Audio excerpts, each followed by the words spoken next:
Saatnya kita ikuti Market Corner bersama Tommy Arno, praktisi bisnis online. 98.5 FM, Apridio The Mini Station. Selamat pagi, apa kabar Apmania? Semoga sehat selalu ya.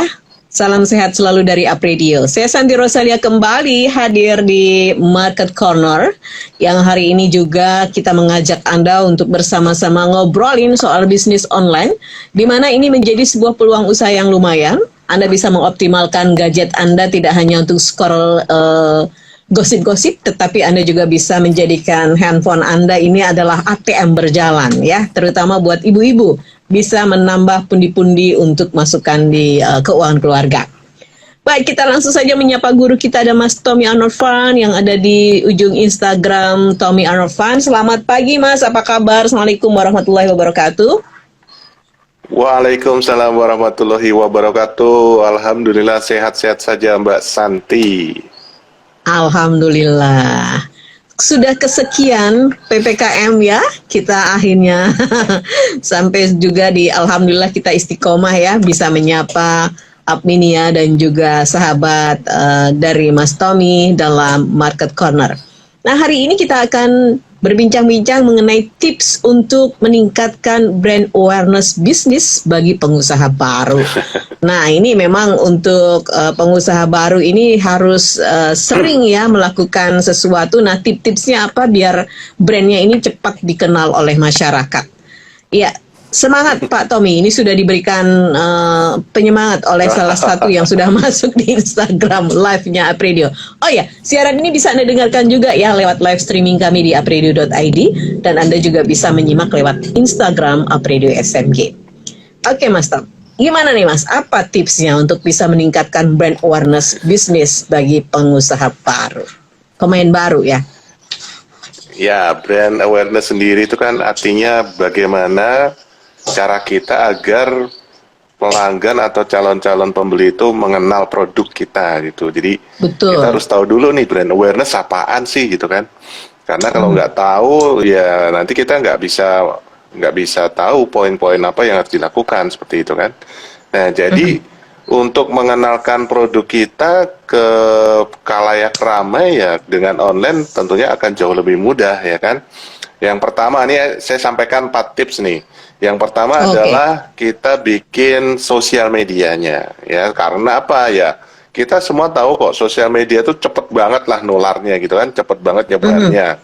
Nah sehingga kita gunakan yang pertama sosial media agar produk kita itu nanti cepet dikenal sama orang-orang. Yang kedua kita harus rajin ya bikin konten. Nah konten yang paling bagus saat ini adalah video.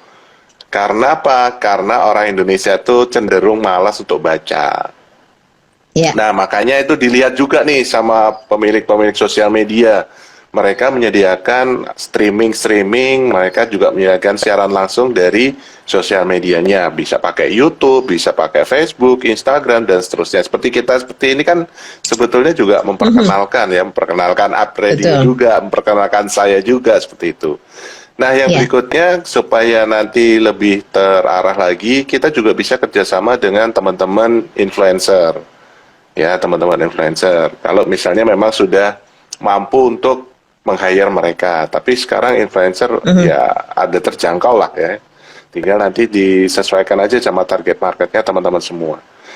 Yang berikutnya, yang keempat, kalau nanti kita sudah bisa melakukan ini, silahkan aja. Jadi ini bukan, yang keempat ini bukan sesuatu yang wajib sih. Melakukan yang keempat ini pun laris-laris aja gitu loh. Yang keempat ini giveaway, atau kita treatment pembeli. Dan sekarang tuh giveaway. Nah, tapi jangan lupa kalau bikin giveaway teman-teman harus dihitung dulu ya, jangan sampai nanti kita, semangat nih giveaway-nya banyak respon, ternyata kita lupa ngitung biaya dan sebagainya, akhirnya bukannya untung tapi malah buntung. Nah itu dia Mbak, 4 tips yang bisa dilakukan untuk teman-teman pemula. Iya, Nah, dikalkulasi juga ya giveaway untuk ongkos kirim dan lain-lain. Kalau misalnya itu memang dibikin ya, Mas, Iya. itu semuanya dalam masuk di Betul. hitung-hitungan bisnis. Oke, 4 hal. Bikin sosial media pasti ini menjadi sebuah alat atau yantranya ya sebagai medianya. Kemudian rajin bikin konten. Ini sekarang memang yang lagi ngetren adalah video ya, Mas. Nah, konten di video itu Video. apakah harus selalu berhubungan dengan produknya atau seperti apa kalau ini memang brand baru, Mas? Kalau brand baru ya tentunya selalu relevan sama apa yang kita mau sampaikan, produk kita. Karena seperti kita menggunakan Instagram saat ini, sebaiknya memang kontennya relevan dengan nama Instagram kita gitu. Misalnya nama Instagram kita Oke. tuh jual sambal gitu. Ya kita bahas tentang jual sambal, ya kan? Atau kita bisa juga berbagi resep tapi tetap ada kata-kata sambalnya gitu. Jadi tetap harus ada relevansi antara konten video sama apa ya, akun kita tujuannya untuk apa gitu. Itu jauh Oke. akan lebih bagus. Ya. Nah, untuk di konten sendiri itu apakah penting kita ada produk-produk yang memang sudah ini bisa kita launch Oh, atau iya. gimana, Mas? Ya itu tetap kita tetap gunakan hashtag, apalagi kalau kita menggunakan TikTok atau Instagram itu kan kekuatannya ada di hashtagnya juga. Jadi kita memang Oh, harus oke. pelajari dulu karakter sosial medianya gitu kan. Ya kalau pakai Instagram tentunya jangan lupa di captionnya dikasih hashtag supaya jangkauannya tambah luas. Iya, iya, iya. Nah, ini jadi orang yang baru ini bisa cepat dikenal atau orang bisa aware ya dengan brand baru itu. Yes, itu yang sudah bertanya. Mudah-mudahan 4 tips ini bisa dijalankan, dan yang kedua ini memang butuh ketekunan dan komitmen ya. Iya. Rajin bikin konten. Nah, itu yang kadang-kadang suka buntu di ide, Mas Tommy. Bagaimana nih, Mas, untuk bisa konsisten, kemudian konten tetap kita secara rutin ya, bisa ditunggu dan juga bisa kita upload setiap hari. Nah, bagaimana cara memantik ide itu, Mas Tom? Mungkin dari yang sederhana gitu ya. Ya, menemukan ide itu memang gampang-gampang susah sih. Tapi kita bisa lihat dengan keseharian nih. Kita coba, misalnya saya jualan sambal. Kira-kira apa sih yang related dengan keseharian kita seperti itu? Bisa mulai dari kesibukan di dapur, ya kan? Bisa mulai dari pasar tradisional, bisa mulai dari mungkin resto dan apapun gitu. Kemudian kita juga kalau memang harus disempatkan lah ya, mungkin 30 menit sampai 1 jam gitu. 1 jam kayaknya terlalu lama juga ya. Kita browsing lah Mbak ya. Apa namanya, mungkin ada cerita-cerita lucu yang bisa kita ambil dari orang lain dan kita modifikasi ya, jangan sama persis gitu kan. Kita modifikasi, disesuaikan dengan produk kita, terus kita tampilkan sebagai konten, itu juga bagus. Itu di TikTok banyak, di Instagram banyak, di Pinterest juga banyak. Jadi ya memang kita harus jalan-jalan sih, nggak bisa kita cuman diem aja, tidak mengamati kehidupan lah. Karena kehidupan ini bisa dijadikan cerita juga, dijadikan ide seperti itu. Banyak kok. Saya kemarin nemu banyak banget tuh iklan-iklan, kayak ada iklan dia jualan steak gitu, tapi iklannya tuh kreatif banget lah gitu. Walaupun agak ada misuh-misuhnya, tapi kena banget itu iklannya. Karena kehidupan kita sehari-hari gitu loh, Mbak. Kehidupan tongkrongan. Jadi itu di benaknya penonton tuh saya aja kena gitu kan. Wah, ini keren banget nih iklannya kayak gitu. Jadi ya kita sebenarnya menggunakan kehidupan sehari-hari untuk ide ya bisa juga. Apa sih keresahan di dapur tentang sambal misalnya kayak gitu. Aduh repot nih ngulek katanya sebagainya. Pakai yang botolan aja atau apalah gitu kan. Nah kayak gitu-gitu. Iya. Dan itu lebih natural, lebih ini ya Mas, lebih mengena banget ya ketika kita apa adanya gitu ya. Betul banget, iya. Iya. Baik, ini dari yang mengirimkan pertanyaan dari Benny ini mempertegas lagi. Pak Tom, kalau begitu saya membuat sosial medianya cukup 1 atau beberapa akun Pak Tom untuk bisa lebih mempercepat brand awareness bisnis saya dikenal oleh masyarakat. Ya, buatlah akun sosial media yang paling kita kuasai dulu. Dah itu kuncinya di situ. Karena kita sudah menguasai, jadi kita kan cenderung nyaman nih. Karena sudah tahu Ya. nih, oh polanya begini nih kalau pakai Instagram gitu. Ya udah Instagram dulu deh. Nah, ketika akhirnya nanti sudah mendapatkan respon atau hasil yang kita harapkan, barulah kita ke tempat yang lain gitu. Kecuali kita memang sanggup untuk menghandle lebih dari 2 akun, ya silahkan.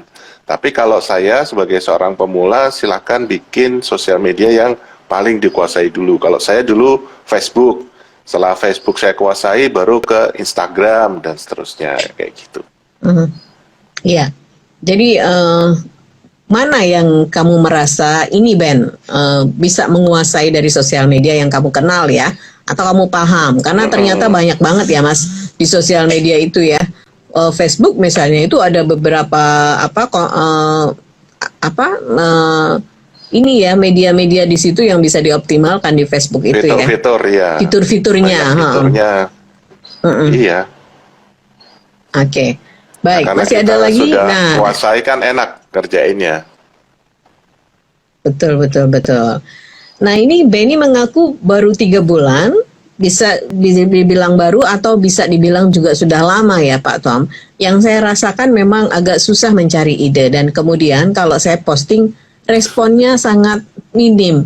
Jadi saya kadang-kadang ini dilihat apa tidak ya, gitu. Terima kasih. Oh ini keraguan ya. Proses Ya, Mas. itu dulu juga saya alami sih, tapi kesininya ya udah posting aja gitu. Karena kalau kita nanti menunggu respon, ya karena itu dulu banyak juga sih di peserta kelas, Mas, aku udah posting tapi kok nggak ada yang respon, nggak ada yang like dan sebagainya. Itu jadi racun, ya kan? Akhirnya nanti apa? Kita berhenti karena menganggap ini tidak berhasil gitu loh. Padahal orang itu tidak nge-like tapi baca gitu loh. Orang Indonesia tuh karakter keduanya kepo, Mas Benny. Jadi terus saja posting, ya kan, posting dari kehidupan sehari-hari, mungkin lagi proses produksi atau apapun itu, kita posting aja dan jangan mengharapkan respon lah gitu. Itu nanti jadi jadi meracuni kita dan akhirnya kita berhenti seperti itu. Nah, itu kan sayang banget kan. Nah, di beberapa teman-teman kami itu bodoh amat ya, ada yang nge-like tetap posting, ada yang nggak nge-like juga tetap posting gitu loh. Santai aja. Oke, jangan baper kalau kuncinya Mas Tom gitu ya, ngasih tipsnya ya. Iya. Kadang-kadang Saya gitu ya juga Mas. yang nge-like sedikit kok. Yang nge-like saya juga sedikit kok. Iya, tapi tetap saja terus ya muncul. Baik, Mas Benny, jadi berproses, jangan salah ya kita untuk mencari subscriber itu juga cukup yang asli ya Mas ya, nggak yang beli, nggak yang tembakan gitu, itu cukup butuh waktu ya. Kita ke Mas Kopi Ponco ini ada nih, Mas Tom, kita langsung buka ya pertanyaan di Instagram Live. Mas Tommy, PPKM bikin semua kedai di Samarinda hancur .online juga nggak nendang. Oh, online juga nggak nendang. Kami mesti ngapain ini? Kemudian kalau ini PPKM diperpanjang, pasti akan banyak kedai-kedai yang gulung tikar, Mas Tom. Terima kasih. Ya, silakan. Ya, memang di kondisi sekarang nggak cuman dirimu aja, Mas Bro. Tapi gini ya, misalnya kita kedai dan kopi ini kan sebuah produk yang bisa dinikmati siapa saja. Nah, bisa jadi ketika kedai, karena mungkin PPKM pengunjungnya berkurang drastis, mungkin yang pesen, karena emang kalau minum kopi sih enak di tempat kan, gitu kan. Nah, kita bisa jualan yang kemasannya, Bro, Ponco gitu loh. Jadi mereka kita menyeduh beralih sendiri. tetap jualan kopi, ya kita jualan kopinya tapi berbeda nih. Tidak, karena memang tidak bisa minum di tempat kan, sekarang harus take away gitu kan. Bisa juga kita jualan, kita menyasar Samarinda dan sekitarnya itu dalam bentuk kemasannya. Nah, itu malah mungkin bisa jauh lebih cepat atau lebih menghasilkan daripada kedai itu sendiri kan. Karena ya saya belajar juga di Kudus ini kan teman-teman kuliner banyak banget nih.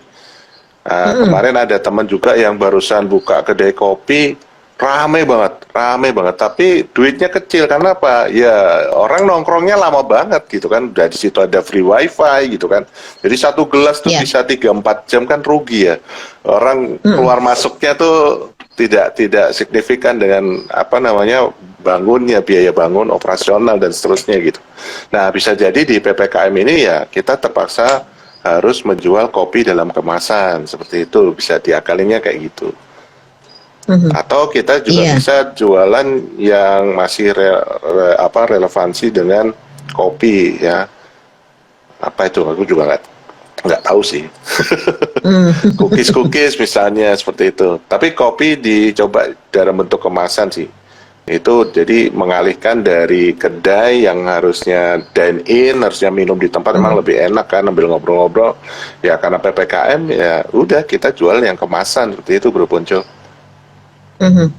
Ya, mungkin ini jadi satu ide ya untuk bisa membuat satu inovasi. Jadi di packaging aja menjadi kemasan bubuk yang nanti orang tinggal nyeduh. Jadi ini bartendernya udah membuat sasetan sendiri ya Mas ya, sudah di mix sendiri. Betul. Nah, mereknya bisa juga sesuai dengan nama tokonya kan, nama warungnya Kopi Ponco misalnya. Kemudian di kemasan itu juga dikasih tahu nih cara menyeduh yang baik dan benar. Misalnya cara seduh kopi agar mendapatkan kopi yang nikmat untuk diminum kapan saja. Kasih tuh. Itu nanti akan jadi ciri khas tersendiri gitu kan. Jadi seolah-olah kita Oke. mentrainer seorang barista tapi lewat kemasan kopi kita itu belum ada tuh. Nah, iya itu ya. Baik, kalau Mas Ponco mau bergabung silahkan minta digabung di sini, kita akan ngobrol-ngobrol akan lebih enak ya, seperti apa pengalamannya di sana, Boleh. ya. Nah, Udah lama nggak ini ketemu mumpung juga nih. sudah mumpung sudah bisa 3 nih ya. Kita undang ya Kopi Ponco ya Mas Tommy ya. Coba Boleh, untuk bisa boleh. sharing-sharing Mas Ponco ya. Baik, dan ini menjadi sebuah kendala semua ya di kondisi PPKM ini. Beberapa warung-warung soto juga di depan Apridio tutup. Soto mah enaknya di situ ya Mas ya, kalau dibungkus mah susah ya. Susah. Kita berusaha lah untuk bisa melakukan ini demi kesehatan bersama. Baik, ini Mas Ponco Ya, sudah kita kalau undang. soto gimana Mbak? Kalau soto gimana Mbak? Ya misalnya kita jualannya bumbu sotonya misalnya. Oh, iya. Sementara pada kukut Mas depan Mas. Iya, karena kalau Jadi paling nggak tuh makan ada soto itu, pemasukan gitu. iya benar. Kalau makan soto itu lebih enak memang lihat Pak Sotonya ya, jadi sedep banget sampai gembrobios gitu ya. Iya benar. Oke, sebelum nanti Mas Ponco bergabung, ini kita akan menuju ke WhatsApp dulu. Oke, kita ke WhatsApp ada Nindya. Selamat pagi. Apa nih? Bos Tommy. Tulisannya 1305. Oh, ini nomor mobilnya kali ya. Bos Tommy. Selamat pagi Bos Tommy, saya adalah Nindya. Saya ini sudah sekitar 1 tahun lah ya bisnis online, tapi saya masih sambilan aja karena saya masih bekerja. Yang ingin saya tanyakan adalah efektifnya untuk membuat sebuah video itu waktu atau durasi menjadi kunci nggak sih Mas? Kalau kepanjangan takut bosen, kemudian kalau terlalu pendek pesan yang kita sampaikan belum nyampe. Terima kasih, Nindya.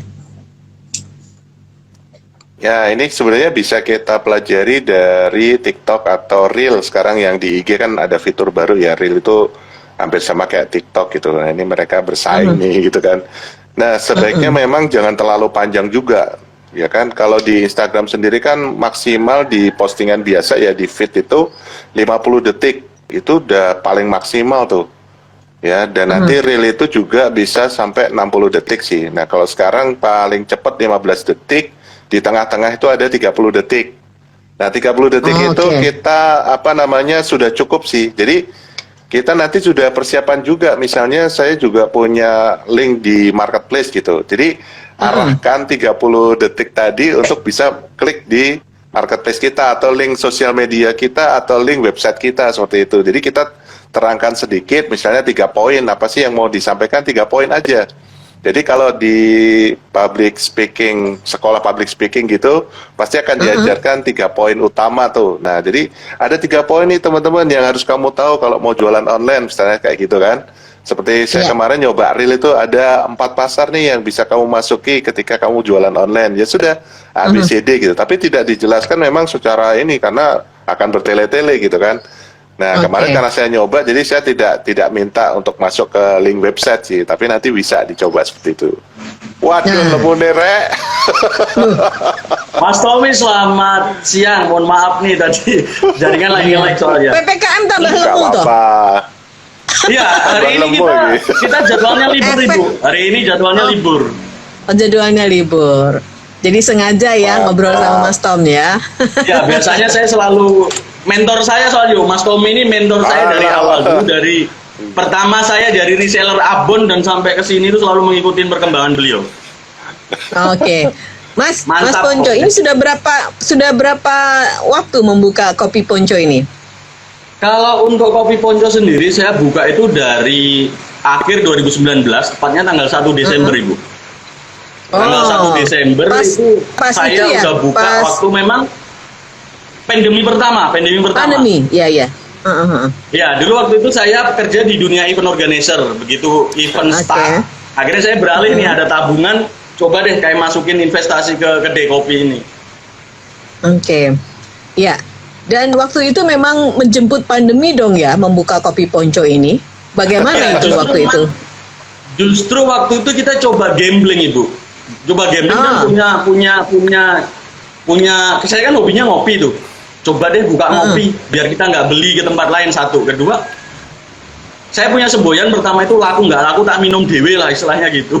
Pertamanya dulu. Akhirnya coba-coba. Iya. Akhirnya saya mencoba, terus coba create. Pertama saya tekunin dari laku 40.000, 50.000, 100.000 sampai ya lumayan besar seperti ini akhirnya. Alhamdulillah. Iya, alhamdulillah. Mas Ponco, kalau tidak salah sih beberapa waktu lalu ya, Anda menanyakan ke Mas Tom juga kalau buka cabang bagaimana gitu ya. Dan itu masih di masa pandemi. Nah, apa yang membuat Anda waktu itu optimis ya? Kemudian akhirnya ada PPKM juga yang membuat Anda juga kembali harus berhitung. Kalau yang membuat saya optimis kenapa saya harus membuka cabang, memang untuk capacity seatingnya sendiri di lingkungan saya ini sudah sangat tidak memungkinkan untuk menaikkan revenue lagi gitu. Jadi atas saran Mas Tommy kemarin, saya memang punya ada plan karena ini waktu itu kita udah hitung-hitungan nih sama manajemen keluarga lah. Kita udah hitung-hitungan ABC sampai Z-nya. Akhirnya dihantam lagi pandemi yang kedua ini kan. Jadi memang saran Mas Tommy saya ikutin, jadi di hold dulu, kita tunggu nih masa-masa pandemi ini begitu selesai, baru kita ekspansi lagi, jebret gitu Bu, nantinya seperti itu. Tapi tetap dana itu udah kami sisihkan untuk nanti pengembangan lebih lanjut lagi, gitu. Ya, baik Mas Tommy, ini kalau di Mas Ponco ini seperti apa Mas Tommy mendampingi dan menjadi salah satu coach tadi ya, bisa di-share juga, ini mungkin menjadi inspirasi juga, insight untuk teman-teman yang punya kedai kopi juga. Iya, kalau sebetulnya saya yang belajar sama Bro Ponco sih. Dulu pertama kali kita ketemunya di event organizer ya. Ada acara bersama di Kalimantan, nah kemudian ketemulah sama beliau ini gitu. Dan memang kali sempat ngikutin juga, wih keren juga nih udah bikin kedai kopi gitu kan. Ya, kalau misalnya dalam masa sekarang ini memang kita harus sangat dinamis kan. Kita nggak pernah tahu apa yang akan terjadi ke depan, tuh sangat susah untuk memprediksi sekarang, Mbak.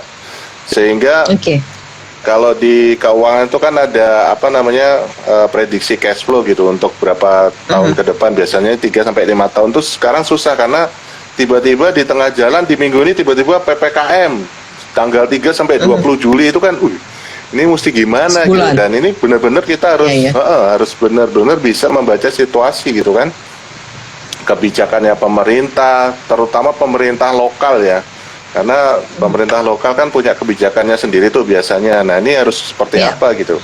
Nah memang sangat akan berdampak sama teman-teman yang biasa jualan seperti Bro Ponco dan mungkin yang gerobakan malah gitu kan, yang pakai tenda dan sebagainya itu sangat-sangat sangat berdampak banget gitu. Dan kita sebagai pelanggan juga pasti berdampak karena nggak bisa enjoy gitu, harus dibawa pulang kan nggak nikmat ya. Ada beberapa kuliner yang nggak enak kalau dibawa pulang seperti kopi dan sebagainya tadi. Nah akhirnya memang kita harus harus bisa membuat suatu terobosan sendiri. Jadi misalnya kalau berponco bisa dengan kemasan tadi seperti itu kan. Kemudian kalau yang soto tadi, soalnya jualan soto gimana ya? Dia jualan bumbunya gitu, sehingga orang bisa tetap menyeduh di rumah dengan brand yang sesuai dengan nama warungnya tadi seperti itu. Lah kalau ayam goreng gimana? Ya tetap ada lah nanti celah-celah seperti itu kalau di jabatan satu-satu karena gitu nggak terlalu menguasai ya bisa juga seperti itu. Iya. Kalau paling gampang sih Bu sih, ya jadi bumbunya tuh paling tidak kan setiap warung tuh pasti ada racikan bumbunya kayak kedai kopi pasti ada racikan khususnya kan. Betul. Nah itu yang dicoba bagaimana kalau menggunakan kemasan gitu sehingga orang tetap bisa menikmati di rumah. Contoh paling gampang sambal burudi di Surabaya itu kan awalnya sambalnya enak nih, terus waktu itu sebelum dijadikan botolan orang tuh sering beli cuman sambalnya tok gitu loh. Nah sama burudi gimana kalau ini tak botolin gitu kan. Nah akhirnya sama burudi dibotolin bener tuh sehingga orang yang wisatawan dan sebagainya kesana cuman buat beli sambal karena emang terkenal sambalnya enak. Nah contohnya seperti itu juga. Jadi memang ini nggak bisa diprediksi sama sekali, buyar nih ilmu keuangan yang harusnya bisa memprediksi cash flow tuh buyar semua. Kacau gitu ya Mas. Tapi mohon maaf Mas Tommy dan Ibu. Gimana? Mohon maaf kalau dari Kopi Ponco sendiri nih saya akhirnya menganalisa sesuatu gitu. Kan kebanyakan orang ngopi itu di jam 9 ke atas itu. Gimana kita caranya menarik customer kita itu, mengedukasi mereka bahwasanya kita ngopi pagi itu ternyata lebih nikmat, lebih santuy, lebih sadu. Jadi itu postingan-postingan yang seperti itu yang selalu saya gaungkan ke customer saya bahwasanya ngopi pagi itu ternyata lebih nikmat gitu loh. Dan alhamdulillah setelah sebulan ini itu mulai pagi itu pasarnya mulai ada. Morden malam lah 80% pagi juga rame, malam juga alhamdulillah rame akhirnya seperti itu. Jadi mencoba membuat habit baru ya. Iya. Sama temennya kopi kalau di Samarinda apa tuh biasanya orang-orang sana gitu. OT-OT Mas. Ya, itu bisa dimasukkan juga. Yang coklat itu ya? Ya. Oh ya pisang goreng. Jadi elemen-elemen pelengkap itu bisa untuk menunjang profit dari kopinya gitu. Iya. Jadi kopinya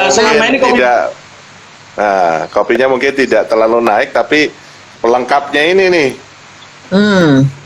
Jadi selama ini Kopi Ponco juga menggandeng nih untuk UKM lokal di sekitaran komplek perumahan kami itu kita undang untuk masukkan produk-produk yang ada donat, ada roti-roti yang lain, nasi manis. Bagus. Itu memang kita coba create. Kita jadi memang memberdayakan lingkungan sekitar untuk gabung nih ke kedai kita. Apa yang bisa dijual dari lingkungan muatan lokal di tempat saya itu sih Bu. Nah itu dia tuh. Bagus.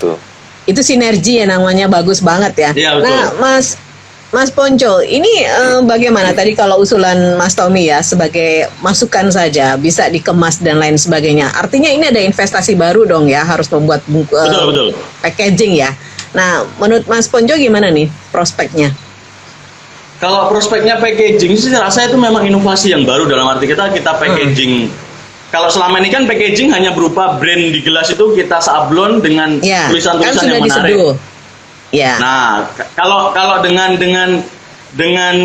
kopi yang belum diseduh di packaging secara bagus itu bisa sebenarnya. Suatu contoh nih, model kayak V60 kalau di kopi itu Arabica dominan dengan asam dan pahit. Itu bisa kalau untuk Arabica bisa. Contohnya Arabica itu kita green zest-nya kita buat, kita kasih filter di situ, bisa branding. Jadi kita jual itu masih bisa terjadi dan mungkin sekali itu. Ini ide-ide bagus lagi nih, kemungkinan nanti akan coba Kopi Ponco create untuk program ini. Jadi untuk kita arahkan untuk teman-teman home brewer yang rumahan tuh bahwasanya kamu mau nyeduh nggak perlu ke kedaiku nih, kamu tinggal beli ini, kamu seduh ada metodenya di situ. Itu sangat-sangat ide yang cemerlang kalau menurut saya. Betul. Makanya saya senang banget nih sama mentor mentor Mas Tommy ini luar biasa. Jadi ide-idenya memang ide cemerlang gitu. Ada aja ya dia itu ya selalu Iya. ya. Iya, bisa Loh, Bener Mas, ini harusnya itu sangat setuju Mas, karena ini kan di Samarinda ini teman-teman home brewer itu memang mereka sering nyeduh di rumah gitu, nanti undang teman-teman untuk ngerasain cupping lah apa dan lain sebagainya, itu memang seneng. Jadi bisa memang itu ide bisnis yang terbaru untuk kedai-kedai kopi di Samarinda. Mungkin nanti saya coba sosialisasikan ke teman-teman ini ide ini bagus gitu. Oke. Kita brand dengan Iya. produk kita kasih cara menyeduhnya dan apa, sekaligus mengedukasi orang untuk mencoba dari robusta ke arabica nantinya seperti itu. Betul. Oke. Karena aku juga Sip. pernah beli kopi botolan nih, bro. Jadi temanku Ya. di Tangerang tuh dia barista gitu kan. Jadi dulu satu alma mater lah sama aku, dan dia karena seneng Mas Tom kopi juga dia bisa juga buka barista? kedai kopi. Nggak bisa, Masa bisa jadi barista? nggak bisa. Oh nggak bisa. Jadi aku beli produk Saya pikir jadinya. alumni dulu. Jadi dia ada Oke. apa namanya, ada dia jual itu kopi dalam bentuk botol. Jadi kopi dengan rasa yang nakal gitu kan. Oh. Nah itu unik banget tuh. Ya, jadi dia kirim dari Tangerang ke Kudus, itu aman sih. Saya udah khawatir tuh, wah botol kan soalnya kan. Botolnya juga botol yang jadul-jadul gitu. Jadi emang dia konsepnya warung kopinya tuh semuanya jadul gitu kan. Nah akhirnya saya juga ketika melihat kasusnya Bro Ponco ini, kenapa nggak dibikin seperti itu juga kan? Ya Oh, kalau oke. memang belum bisa dalam bentuk cair, ya bentuk cair juga sudah banyak sih. Nah bagaimana kalau dalam bentuk bubuk? Karena itu ya sekarang kita nggak apa namanya, semua yang ada di online sekarang kan bentuknya seperti itu kemasan. Dan teman-teman di Kudus juga nih Bro Ponco, itu juga saya ngelihatnya di Kudus ya, karena yang dilihat mata gitu. Mereka juga menyiapkan hal itu nih. Ya, jadi menyiapkan hal itu ketika akhirnya terjadi seperti ini, gue masih ada nih yang kemasan gitu kan. Walaupun mungkin ya seduhannya atau olahnya tidak seenak yang diseduh sama baristanya kita atau kita sendiri gitu. Tapi paling tidak brandnya tuh masih nyantol nih, dan Ya. tentunya kan kita punya pelanggan nih. Nah, itu kita kasih tahu dulu nih si pelanggan-pelanggan kita. Oh, ternyata Betul, kopi betul, Ponco betul. ada bentuk sasetannya nih gitu kan. Nah, nanti Iya, mungkin dari betul. sana biasanya akan melebar tuh, akan meluas seperti itu. Iya. Siapa tahu Tapi bisa keluar. kalau untuk di teman-teman di Samarinda sih udah banyak Mas. Tapi dia modelnya itu hampers. Jadi kayak Iya. kopi Oh, latte iya, iya. dan lain-lain itu dalam bentuk 1 liter dipaketkan dengan yang lain itu udah mulai menjamur nih. Model-model hampers gitu. Tapi untuk Iya, kedepannya betul. memang saya akan mencoba meng-create yang tadi itu, bahwasanya ini loh arabica ini kita coba kasih filternya, kasih metodenya, suhunya berapa dan lain-lain.